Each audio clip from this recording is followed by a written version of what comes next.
코로나19가 우리 삶의 많은 것들을 바꿨습니다. 특히 예배 부분을 많이 바꿔놨죠. 누가 이렇게 금요 예배를 이렇게 하리라 상상을 했겠습니까? 그러나 어떤 형태로 또 어느 곳에서 예배하든지 우리 예배를 받아주시는 하나님이 계심이 우리에게 복입니다. 한 7, 8년 전인 것 같은데요. 제가 신학대학교에 처음 입학했을 때 신학교 안에서는 그런 논의가 되게 많았습니다. 과연 이 온라인으로 예배를 하면서 온라인 헌금을 드리는 성도들을 어떻게 이렇게 권면해서 현장 예배로 오게 할 것인가. 그때 막 한국교회 안에 유튜브로 예배를 중계하고 막 그런 것들이 이제 막 붐이 일어나기 시작하면서 이 온라인 예배가 정말 예배가 될 수 있는가 없는가 하는 문제가 신학교 안에서 막 논의가 됐었습니다. 굉장히 비판적으로 이야기하는 분들도 계셨고 굉장히 옹호하는 분들도 계셨는데, 지금 우리가 만약에 유튜브가 없었더라면, 핸드폰이 이렇게 발전하지 못했더라면 우리가 이렇게 은혜 안에서 코로나를 이겨낼 수 있을까 하는 생각이 문득 들더라고요. 그러면서 또 한 가지 제가 들었던 생각이, 제가 아무래도 교육부서 사역을 하다 보니까 어린아이들, 특히 초등학생들 부모님과 종종 이렇게 상담을 또 신방을 하다 보면은 거의 대부분의 부모님들이 그 고민을 하세요. 아이들이 스마트폰을 놓지를 않는다. 이 스마트폰에 아이들이 눈에 고정돼서 다른 곳을 도무지 보지 않는다. 이런 고민들을 막 하셨는데, 저는 반대로 그런 생각이 문득 들더라고요. 우리 어린아이들, 다음 세대가 핸드폰에 익숙하지가 않았던 세대라면은 과연 이 교회 학교가 아이들에게 말씀을 교육하는 도구가 또 있었을까? 그러면서 문득 그런 생각을 좀 해봤습니다.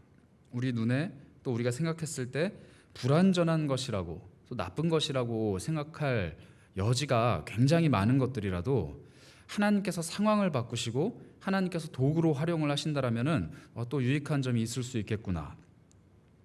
그런 의미로 우리가 지금 이 시대를 살펴본다면, 물론 코로나가 우리 삶에 유익을 끼치는 건 없을 겁니다. 힘들게 하고 낭망하게 하고 심지어는 생명을 위협하는 존재지만, 이왕에 우리가 이 코로나를 함께 짊어지고 걸어가야 되는 이 2021년도라면 이 코로나 시기에 우리가 분명히 붙잡아야 할 어떤 새로운 교훈, 또 새로운 일들이 있지 않겠는가.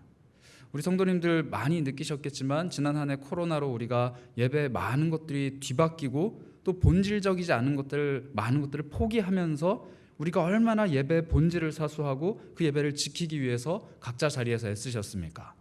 이제 그 애씀이 계속 지속될 터인데, 우리가 이제 어떻게 하면은 이 변화하는 세상 속에서, 이 변화하는 예배의 모습 속에서 본질을 붙잡고 멈춰 있는 것이 아니라 약동할 수 있는, 뛰쳐 올라갈 수 있는 힘이 있을까? 오늘 그 이야기를 말씀을 통해 한번 살펴보고자 합니다. 오늘 우리가 함께 읽은 본문이 6장에 등장하는 초대교회는 오늘 우리가 살아가는 이 21세기 2021년도의 코로나 시대의 한국교회 못지않게 엄청나게 큰 변화를 맞이하고 있었던 교회입니다. 이 초대교회의 상황을 오늘 1절은 이렇게 표현을 합니다. 그때 제자가 더 많아졌다, 이렇게 말합니다. 이건 단순히 교회의 성도 수가 늘었다라는 의미가 아닙니다. 이 제자들 속에서는 이 6장 1절이 이야기하듯이 헬라파 유대인이 있었고 또 한편으로는 히브리파 사람들이 있었습니다. 이것은 무엇을 의미하느냐? 헬라파 유대인들은 이 외국에 살던 사람들입니다. 이방인들이죠. 그런데 그 지역에 있던 디아스포라 유대인, 즉 이스라엘 땅이 아니라 멀리 이주해서 살던 유대인들이 믿는 하나님을 보고 유대교의 하나님을 믿기로 결심하고 개종을 한 사람들입니다. 그리고 이 사람들이 일생을 살다가 은퇴할 때쯤 돼서는 이제 자신의 재산을 다 처분을 하고 내가 성지인 예루살렘, 하나님의 성소가 있는 그 예루살렘에 가서 거기에 묻혀야겠다라는 그 마음을 가지고 모든 재산들을 다 싸들고 이 예루살렘에 온 사람들입니다. 이게 헬라파 유대인들, 즉 예루살렘 교회 안에 있었던 거의 대부분의 유대인들입니다. 이 사람들은 나이도 지긋하시고 또 재산이 많았는지 적었는지는 모르겠지만 한 가지 문제가 발생했습니다. 이 부부가 예루살렘으로 왔는데 남편이 먼저 돌아가신 거예요. 그래서 성지 예루살렘에 묻혔습니다. 그런데 문제는 남은 이 과부, 나이 드신 헬라파 유대인 과부 이분이 살아가기가 너무 힘든 겁니다. 일단 언어가 유대인들이 쓰는 그 언어가 원활하지 못했고, 또 자신들의 자녀나 혹은 주변 이웃들이 같이 생활하는 게 아닐 가능성도 컸고, 그래서 이 과부의 생활 문제가 교회 안에서 큰 문제로 대두가 됐습니다. 당시 유대인들은 이스라엘의 그 율법에 쫓아서 과부들을 돌보고 고아들을 먹이는 거에 굉장히 익숙해져 있던 사람들입니다. 하나님께서 고아와 과부를 돌보라라고 명령을 하셨기 때문에 유대인들은 마을을 형성을 하게 되면 매주 한 번씩 자신들의 재산을 기꺼이 내어놓고 매주 한 번씩 그 마을 안에 있는 과부와 고아들에게 먹을 것과 입을 것을 제공을 했습니다. 특별히 더 어려운 과부들은 매일매일 먹을 것을 제공을 했다고 합니다. 그리고 그 전통을 초대교회가 이어받아서 초대교회도 자기의 것을 내어놓고 그 연보, 헌금한 것을 모아서 과부들을 돌봤습니다. 그 이야기가 1절에 나오는데 매일의 구제가 바로 이것입니다. 교회가 모은 그 헌금으로 매일매일 과부들에게 식량을 제공하는, 음식을 제공하는 그 사역에 헬라파 유대인 과부들이 빠진 겁니다. 이게 성경을 꼼꼼히 살펴보면 이것은 지역적인 색채 때문에 혹은 어떤 민족적인 이질감 때문에 일부러 누락시킨 것은 아니고, 아마 교회가 제자들, 그러니까 성도들이 많이 몰려들고 규모가 감당할 수 없을 정도로 갑작스럽게 막 이렇게 펼쳐지니까 아마 시스템이 미비한 것 같습니다. 그러니까 이걸 다 돌볼 여력이 없었던 것 같아요. 정말 쉽게 말씀드리면 실수였습니다. 실수로 이렇게 사람들이 누락이 됐는데, 이게 한 번, 두 번 반복되다 보니까 교회 안에 어떤 문제가 발생했느냐? 이거 내가 헬라파 사람이라고 지금 나를 이렇게 괄시하는 건가? 이거 자기들끼리 유대인, 그 히브리파 사람들하고 서로 챙기는 건가? 하는 마음들이 생겨난 겁니다. 그래서 이 교회 안에 갈등이 생겼는데, 헬라파 유대인들, 즉 도움을 받지 못했던 그 과부가 속해 있던 헬라파 사람들이 숫자적으로 상대적으로 이렇게 적었는데, 이 사람들이 히브리파 사람들, 즉 오리지널 유대인들한테 원망하는 마음을 가졌다고 합니다. 이 원망하는 마음이 그냥 억한 감정이 아니라, 이 원망하다라는 표현은 어떤 표현이냐면 출애굽기에서 이스라엘 백성들이 하나님과 모세를 향해서 막 원망하고 소리쳤던 그거를 이야기합니다.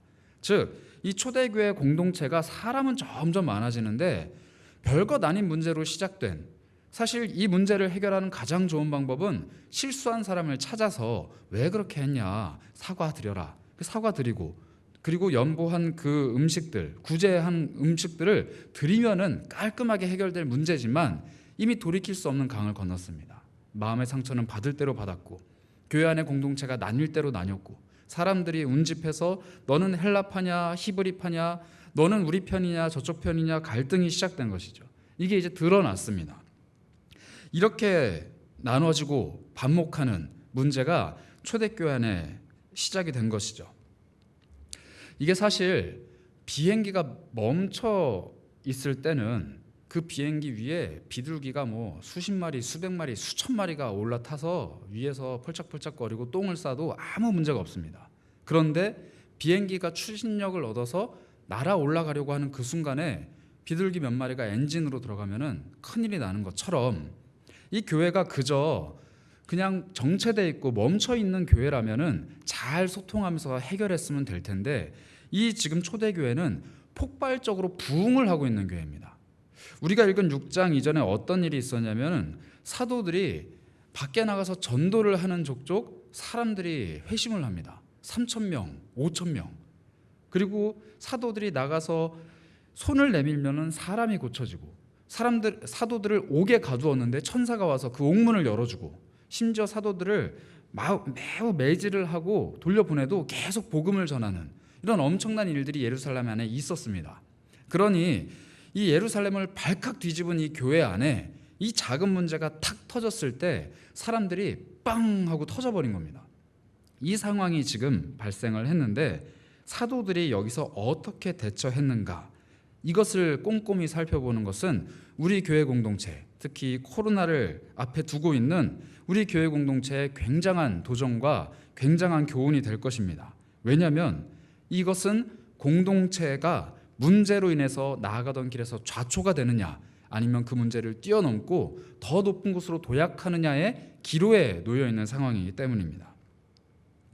먼저 12사도들은 모든 제자들, 즉 모든 성도들을 불러 모았습니다. 그리고 이렇게 이야기를 했죠. 2절입니다. 12사도가 모든 제자들을 불러 이르되 우리가 하나님의 말씀을 제쳐놓고 접대를 일삼는 것이 마땅하지 않다. 얼핏 들으면은 이 12제자가 이 과부들을 구제하는 이 사역을 조금 폄하하는 것 같습니다. 접대를 일삼는 것, 뭐 이렇게 얘기한 것 같은데, 이것은 조금 번역이 우리 귀에는 과격하게 들리지만 과부를 돌보는 일에 우리가 힘을 다한 것이 마땅하지 않다, 이런 의미입니다. 그렇다면 이게 잘못된 일이냐? 제자들이 이야기한 것은 그게 아닙니다. 이 12사도들이 진단했던 문제의 핵심은 이 접대를 하는 일, 즉 과부를 돌보는 일이 잘못된 게 아니라 이 과부를 돌보는 일을 하는 나머지 하나님의 말씀을 제쳐놓은 게 잘못인 것입니다. 이 12사도들이 지적한 문제, 이 원인은 하나님의 말씀을 제쳐놓은 것입니다. 하나님의 말씀을 제쳐놓지 않았더라면, 이 과부를 돌보는 정신을 말씀하신 그 하나님의 말씀에 깊이 붙들려서 이 과부들을 성심성의껏 돌봤더라면, 이 문제가 발생했을 때 그들이 가지고 있었던 마음의 본질을 서로가 알고 있다면 서운한 마음, 끼리끼리로 갈라지는 마음, 이렇게 반목하고 싸우는 마음들이 아니라 조금은 넉넉하게 이해하고 넘어갈 수 있었지 않았을까요?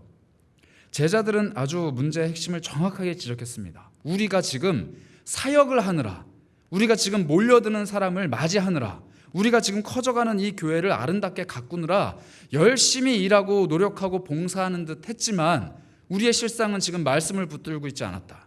우리는 지금 하나님의 말씀을 제껴놨다. 하나님의 말씀은 제쳐두고 사람이 하는 일을 하느라 지금 문제가 발생했을 때 우왕좌왕 어쩔 줄 몰라 하는 것이다. 이렇게 지적을 하고 있는 것이죠. 이 말씀 앞에서 우리 공동체를 한번 살펴봤으면 합니다. 우리 세계로교회, 그리고 내가 속해 있는 작은 소그룹들, 그리고 나 자신은 지금 과연 어떤 상태에 머물러 있습니까?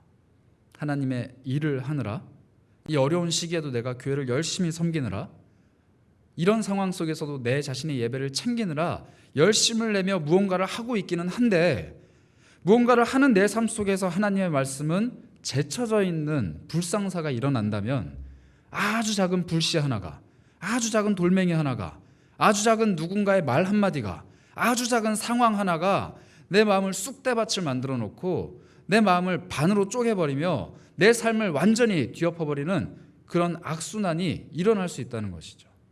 하나님의 말씀을 붙잡고 있는가, 혹은 하나님의 말씀을 제쳐놓는가, 분명히 돌아봐야겠습니다.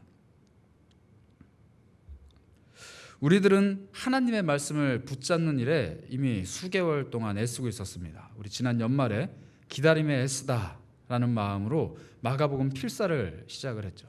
그리고 성탄의 기쁨을 함께 나누기 위해서 드라이브인 예배도 하고, 우리 새해를 소망으로 맞이하기 위해서 여러 모양으로 우리가 예배를 또 준비하고, 또 새벽을 깨우며 신년을 맞이하는 기도회도 했습니다. 이 모든 활동이 무엇인가요? 교회를 알리고 교회를 선전하고 사람들을 끌어모으기 위해서인가요? 아닙니다. 말씀을 붙잡고 그 말씀을 내 삶의 본질로 붙잡고자 말씀을 쓰고 읽고 바라보고 예배하고 매일 새벽마다 묵상했던 것 아닙니까? 우리는 지금 말씀에 힘을 쓰는 그 궤도 위에 올라와 있습니다. 계속해서 말씀을 붙잡고 말씀을 쫓아가는 그 삶이 우리 교회가 지향하는 삶입니다. 그러므로 우리는 계속해서 이어지는 이 예배들, 이 말씀들을 붙잡고 끝까지 가려고 노력하는 그 노력을 끊어서는 안 되는 것입니다. 연초에는 엄청난 결심으로 시작했다가 점점 사그라드는 그 말씀을 향한 열망, 결국에는 우리에게 갈라짐과 반목의 아픔으로 다가올 위험성이 커진다는 것이죠. 사도들은 그것을 정확하게 알고 있었습니다. 그러므로 말씀에 다시금 중심을 돌이키고 그 말씀을 발판 삼아서 이 문제를 뛰어넘는 도약의 힘을 얻기로. 그래서 사도들은 모든 제자들에게 말씀을 제쳐놓는 것이 마땅치가 않다, 이렇게 이야기한 것이죠. 이 문제에 대한 원인, 이 문제에 대한 진단이 나왔습니다. 말씀은 뒷전으로 하고 우리가 사역하다 보니 말씀을 붙잡아야 된다라고 본질로 돌아가자라고 외쳤는데, 여러분, 말씀을 읽는다고 해서 이 갈라진 마음이 하나로 모일 수가 있을까요? 말씀을 가까이 한다고 해서 이 구제에서 제외되었던 이 과부들의 상처가 쉽게 치료가 될 수 있을까요? 아니, 말씀을 가까이 한다고 해서 다시 또 이런 류의 잘못이 벌어지지 않으리라는 보장이 있을까요? 사도들은 또 하나의 대책을 내어놓습니다. 우리가 잘 알다시피 7 집사들, 성령과 지혜가 충만하고 다른 사람들로부터 칭찬받는 사람들 7을 세워서 리더를 삼습니다. 새로운 리더십을 세우고 지금까지 12사도들로 대표됐던 이 공동체의 질서를 12사도와 7 집사라는 더 확대된 공동체를 세워갑니다. 이렇게 사도들은 실제적인 대책을 내어놓습니다. 말씀에 깊이 매이는 본질을 추구함과 동시에 실제적인 대안을 내어놨다는 것이죠. 우리 현대교회의 목사님들, 또 장로님들, 집사님들, 권사님들의 이 모태가 되는 이 구조가 여기에 등장을 합니다. 그런데 우리는 사도들이 현실적인 문제도 해결하기 위해서 애썼구나 하고 넘어가기 이전에 이 사도들이 어떤 마음으로 또 어떤 자세로 이 대안을 제시했는지를 살펴봐야 됩니다. 4절입니다. 사도들은 이렇게 이야기합니다. 우리는 오로지 기도하는 일과 말씀 사역에 힘쓰리라. 사도들이 아까 문제를 진단했을 때 우리가 말씀은 제쳐두고 사역하는 것, 일하는 것에만 집중했다라고 얘기했습니다. 그래서 이것을 해결하기 위해 말씀 사역에 매진할 수 있도록 12사도들을 세우고, 그리고 현실적인 행정과 돌봄의 사역을 할 수 있는 7 집사를 세웠습니다. 그렇다면 우리가 이제는 말씀 사역에 힘쓰리라 하면 되는데 사도들은 한 가지를 더 이야기합니다. 기도하는 일. 말씀을 안 붙잡았다라고 말했던 사도들이 12사도들이 7 집사를 세운 후에 우리는 이제 말씀 사역과 함께 기도하는 일에도 힘쓸 거야, 이렇게 이야기를 합니다. 즉 말씀을 붙잡는 본질과 함께 사도들은 또 한 가지 기도하는 일을 교회에 내걸었다는 겁니다. 우리가 기도하는 일에 힘써야 한다라고 이야기한 것이죠. 왜 갑자기 기도가 등장하는 걸까요? 말씀을 그렇게 문제의 핵심으로 이야기했던 사도들이 왜 갑작스럽게 기도를 이야기한 걸까요? 이것은 문제를 해결하고 영혼들을 위로하고 공동체를 다시 세우는 능력이 분명 말씀에 있지만 이것을 실제로 실행하고 이끌어가는 사람들의 사역을 이 말씀과 이어주는 통로가 기도라는 것입니다. 아무리 7 집사를 세우고 아무리 12사도가 건재하고 아무리 교회 공동체가 잘 갖춰진 구조를 갖고 있다고 할지라도 아무리 개개인들이 말씀을 깊이 묵상하고 말씀 앞에 자기 자신을 돌아본다고 할지라도 그 말씀이 삶과 공동체와 한 사람 한 사람을 엮어내는 기도로 승화되지 않는다라면 동떨어진다라는 것이죠. 구조가 아무리 잘 갖춰진 교회라도 말씀이 아무리 탁월하게 선포되는 교회일지라도 사역하는 사역자들이, 일하는 성도들이, 말씀 앞에 겸손해야 될 이 교역자들이 기도하지 않는다라면 제각각 돌아가는 톱니바퀴와 같이 헛돌게 된다는 것입니다. 사도들은 기도의 강조를 두고 있습니다. 기도의 중요성을 너무 잘 알고 있습니다. 왜냐하면 예수 그리스도께서 그렇게 하셨기 때문입니다. 사람들에게 말씀을 전파하시기 전에, 엄청난 기적을 행하시기 전에, 심지어 십자가를 짊어지시기 전에 예수님은 기도하셨고 또 함께 기도하자라고 권면하셨습니다. 내가 지금 죽을 것 같은데 너희들 나를 위해 기도해달라. 이 기도의 능력, 기도의 힘을 예수 그리스도께서는 알고 계셨고 사도들에게 가르쳐 주셨습니다. 그리고 이들은 갇혀있는 옥문 안에서 자신들을 질책하는 대제사장 앞에서 생명을 위협하는 그 수많은 사람들 앞에서 기도함으로 이겨냈습니다. 그리고 이제 그 기도의 비밀, 기도의 진리를 공동체에게 가르쳐주고 있는 것입니다.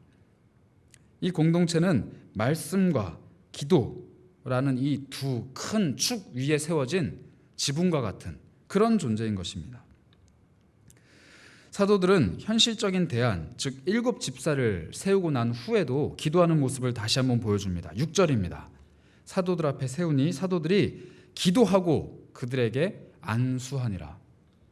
이 7 집사를 세울 때 사람들은 기준을 가지고 있었습니다. 성령이 충만하고 지혜가 충만하고 모든 사람들로부터 칭찬받는 사람, 이 7사람을 그 수만 명 중에서 뽑아내기까지 얼마나 많은 토의가 있었겠습니까? 그리고 그 사람들을 통해서 이 공동체가 새롭게 질서가 재편되기까지 얼마나 많은 이야기들이 있었을까요? 이 사람은 이게 잘났고, 이 사람은 이게 흠이 있고, 이 사람은 이게 괜찮고, 이 사람은 이걸 못하고, 이 사람을 중심으로 이 공동체가, 이 소그룹이, 이 사람들이 모이면은 헬라파 유대인들은 또 어떻게 되고 히브리파 유대인들은 또 어떻게 되며, 이런 이야기들이 분명히 있었을 겁니다. 그런데 이 모든 토의 끝에 결론 지어진 이 7집사를 세우는 방법은 딱 하나입니다. 기도하는 것. 기도하고 안수하여 교회가 세우면 그것은 하나님이 일하시기 시작하는 통로가 됩니다. 우리가 언제 자질이 뛰어나서, 우리가 언제 능력이 있어서, 우리 교회가 언제 잘 갖추어졌기 때문에 하나님이 일하셨나요? 하나님이 그때를 기다리셨다가 일하시나요? 아닙니다. 하나님은 부족한 그 사람도, 부족한 그 영혼도, 부족한 그 공동체, 그 구조, 그 질서도 능히 사용하실 수 있는 분이십니다. 누구를 통해서요? 기도하는 사람들을 통해서. 말씀의 본질을 붙잡고 기도하기에 힘쓰는 그 공동체는 하나님이 일하시기 시작하는 공동체입니다. 기도로 준비하고 말씀으로 사역하는 공동체, 우리 세계로 교회가 되기를 주님의 이름으로 간절히 축복합니다. 말씀으로 본질을 붙잡는 것, 그리고 기도로 새로운 공동체를 구성하는 것, 이것이 우리가 추구해야 될 방향입니다. 그렇다면 이 공동체에 하나님은 어떤 약속을 베푸실까요? 마지막 구절, 우리 7절을 함께 보도록 하겠습니다. 하나님의 말씀이 점점 왕성하여 예루살렘에 있는 제자의 수가 더 심히 많아졌다. 1절과 똑같습니다. 제자들은 여전히 많아지고 있습니다. 그러나 제자들이 많아지는 그 순간에 말씀과 기도에 매진할 줄을 몰랐던 공동체는 갈등, 반목, 다툼이 일어났습니다. 그러나 이제 마음을 새롭게 하고 말씀의 본질을 붙잡고 기도하기에 힘쓴 이 공동체, 그리고 자신들의 마음을 새롭게 함과 동시에 교회의 구조를 정비하고 새로운 일꾼들을 세운 이 공동체에 다시금 제자들이 몰려듭니다. 그런데 이 제자들이 몰려들기 이전에 한 가지 일이 일어납니다. 하나님의 말씀이 왕성해지는 것입니다. 7집사가 세워졌는데 그들의 사역이 왕성해졌더라. 12제자가 말씀에 집중했는데 그들의 말씀의 사역이 왕성해졌더라. 이 교회가 제자들이 몰려들었는데 초대교회가 왕성해졌더라. 이렇게 말씀하시지 않습니다. 그들이 붙잡은 하나님의 말씀이 왕성해졌다고 합니다. 12사도들이 말씀을 선포할 때 변화받는 사람들의 숫자가 늘어나고 7집사들이 그 말씀에 의거해서 사역을 펼쳐나갈 때 마음의 감동을 일으키는 숫자들이 점점 더 늘어나고 그 제자들이 몰려들어서 이 교회 공동체가 더욱더 풍성한 말씀의 은혜를 나눌 때 놀라운 일이 일어납니다. 우리 7절 하반부입니다. 허다한 제사장의 무리도 이 도에 복종하니라. 여러분, 제사장이 누굽니까?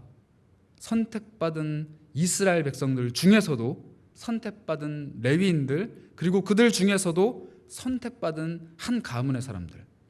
이 사람들은 수천 년 동안 태어난 이유만으로, 그 가문에 태어났다는 이유 하나만으로 사람들에게 존경을 받고 사람들의 섬김을 받고 자기 자신의 지위를 누릴 수 있었으며 하나님 앞에서 특별한 존재로 살아갈 수 있었던 사람들입니다. 그런데 이 사람들이 지금 갈릴리 어부들이 사도로 세워지고 어디서 왔는지 알 수 없는, 그러나 헬라파 유대인, 그러니까 이방인들이 집사로 세워진 이 근본도 없는 공동체 안에 들어와서 자기가 누리고 있던 모든 것들을 내려놓고 혈통적인 유익, 내가 가지고 있는 재산상의 유익, 내가 가지고 있는 종교적인 어떤 권위까지도 다 내려놓고 이 도에 복종했다고 합니다. 하나님 말씀을 본질로 붙잡은 이 공동체가 가지고 있는 힘입니다. 우리 교회 공동체 말씀을 붙잡고 기도하기에 애쓰면 이 세상이 가지고 있는 수많은 권위, 이 세상이 가지고 있는 수많은 가치들, 이 세상이 가지고 있는 수많은 자랑거리들도 이 도 앞에 복종하게 될 것입니다. 우리 공동체에 함께 들어와서 이제는 진정한 형제자매가 되어 진정한 한 공동체가 되어 더 이상은 헬라파, 더 이상은 히브리파, 더 이상은 제사장, 이런 출신 성분들로 인해서 좌우가 갈리는 것이 아니라 정말 한 공동체가 되어서 하나가 되어서 하나님을 향해 달려가는 진정한 무별 공동체가 되리라 믿어 의심치 않습니다. 우리 교회를 통해서 이러한 역사가 일어나기를 간절히 소망하시길 바랍니다. 무엇을 해야 할까요? 말씀을 붙잡아야겠죠. 또 무엇을 해야 할까요? 기도하기에 힘써야겠죠. 여러분, 오늘 이 시간 화면으로 그 기도하는 사람들의 모습을, 그리고 울려 퍼지는 찬양하는 그 음성을 듣는 시간이 아니라, 보고 듣는 시간이 아니라 정말로 나에게 말씀하시는 하나님의 음성에 귀를 기울이고 내 마음의 모든 것을 토해내는 그런 진정한 기도의 시간이 되시길 바랍니다. 온라인으로 함께하는 우리 성도님들, 어디에서 예배를 하시는지는 모르겠지만, 혹은 퇴근하는 차 안, 혹은 아직도 근무 중인 그 공간에서 예배하실지도 모르겠지만, 토해내는 그 기도가 우리 입 밖으로 터져 나오지 않더라도 우리 영혼에 울려 퍼지는 그 기도가 하나님 귓가에 상납되고 하나님께서 응답하시는 기도가 될 것입니다. 이 시간 우리 그런 간절한 마음을 가지고 함께 기도하면 좋겠습니다.